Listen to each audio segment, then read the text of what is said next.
Hi everyone, in this video we are on page 9 of the note packet, and my recommendation is that you try to draw the diagram, fill in the given information, and determine what type of triangle given setup you are looking at. Then see if you can solve for the first obvious angle. So go ahead and pause the video once you have given that a shot. So I'm going to go ahead and draw in the triangle diagram here. And again, I normally like to go for an acute triangle. So here's A, here's B, here's C.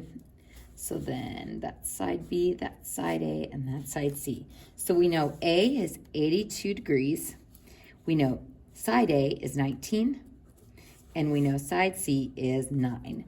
So I've got the angle, the side, and then a dangling side. So this is the evil SSA case, which means we're going to have to do a check for a second triangle. So SSA must check for second triangle. So let's go ahead and find our first obvious angle first. So we've got a stable connection between angle A and side A. So that's going to be the left side of my law of sines. So sine of 82 over 19. And then my obvious angle to solve for is going to be C, since I know nothing about the angle B side B relationship, but we know half of the angle C side C relationship. So this equals sine C over 9.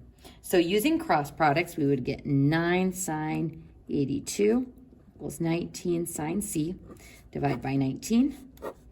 And to break that C out from the sine function, we do inverse sine. So inverse side both sides. And typing that in on your calculator, making sure you close off the parentheses here and here, we get C is equal to 28 degrees.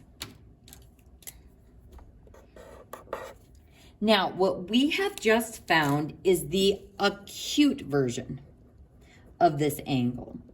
So we want to see what happens if we take that dangling side, this one, and swing it this way.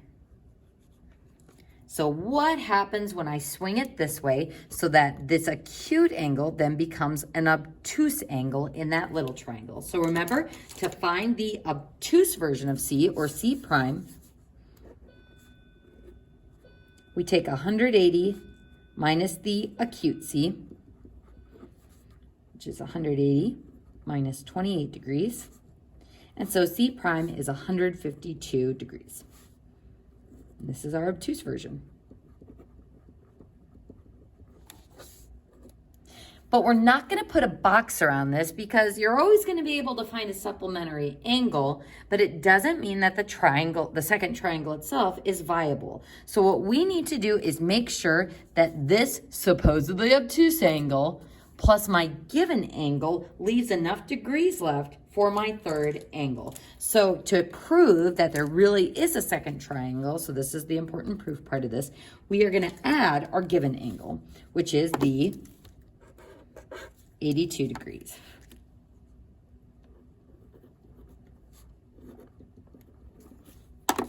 So these two angles in the triangle total up to be 234 degrees. Is that a problem? Oh yeah. Not only are there not enough degrees left for a third angle, but together this is way over what a triangle should be. So because 234 is greater than 180 degrees, there is no second triangle. So folks, this work that I showed,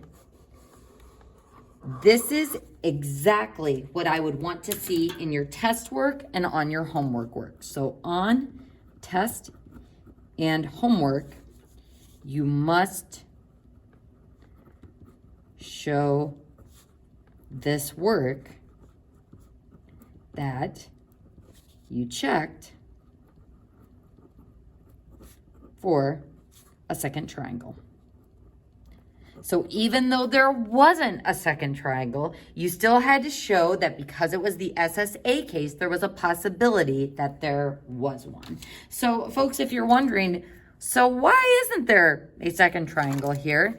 It's because of the length of this side. So sometimes you can swing outward just fine, but when you swing inward in the other direction, it goes beyond the scope of the original triangle. And if you're like, well, I can make a triangle over there, not without ruining the integrity of that 82-degree angle. So that's why this is not possible for the second triangle. Now, even though there's no second triangle, we still need to solve for the rest of the pieces of the acute version of the triangle. So we found angle C, so now we need to find angle B and side B. So I'm going to take 180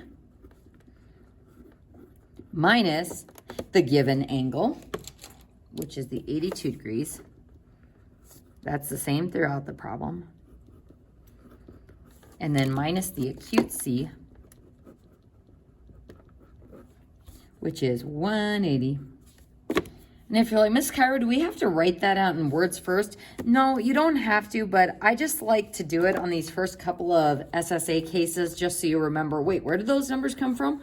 What are we doing? Because using the vocab appropriately and then being able to do it numerically is important for understanding this process. So B equals 70 degrees.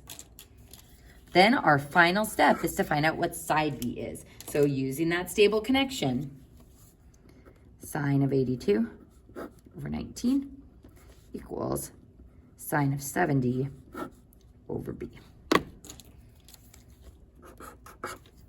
So using cross products, B sine 82 is equal to 19 sine 70. Divide by sine 82. Divide by sine 82. And let's just see what this is using our calculator so you can practice some of that rounding. So 19 sine 70 divided by sine 82. Oop, did a double sign in there. That's not right. So 19 sine 70 divided by sine of 82.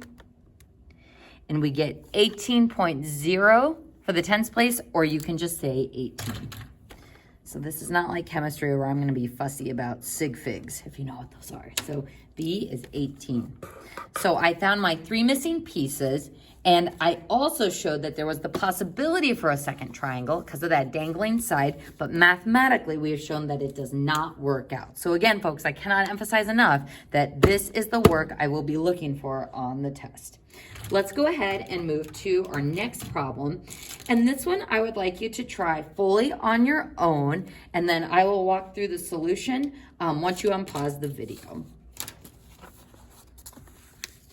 All right, folks, so on this problem, first the setup, and again, your triangle might look different. The important thing about the general triangle is to space out your angle across from its corresponding side. So we've got angle A is 51, side B is 10, side A is 11, so angle side side, or side side angle, the non-swear word version of that. This is reason to believe that we have to check for a second triangle. So anytime you have SSA, we will have to entertain the possibility because it's the ambiguous case. So using our stable connection, sine of 51 over 11, and then trying to solve for our first obvious angle where we know half of the connection, sine of B over 10. Using cross products and then dividing by 11, taking the inverse sine of both sides gives me B is 45 degrees, and that is the acute version of that angle. To find the obtuse version, which is always supplementary, we subtract it from 180 and we get 135. So if I swing that dangling side inward, I should get 135.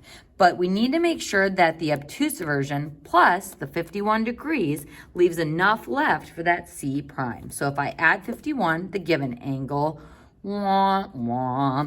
just between those two angles, we get 186 degrees. That's too many degrees for a triangle, and there's nothing left for that third angle. So this is the work we show, and as part of our work, we say there is no second triangle. So folks, I would even put a box around this, because this is part of your answer too. Let's go ahead and do that on this above part as well. So this work is part of your answer, that there was the potential for a second triangle, but our work shows that there isn't one. Next, to find our next angle, we subtract our given angle minus the acute angle, which gives us 84 degrees. Make sure you're putting your units on your angles. And then using that same stable connection, and then sine of 84 over side C gives us C is 14.1. So hopefully you are feeling good about the ambiguous case and how we identify it and how we prove it, because on the next page, we'll be starting law of cosines.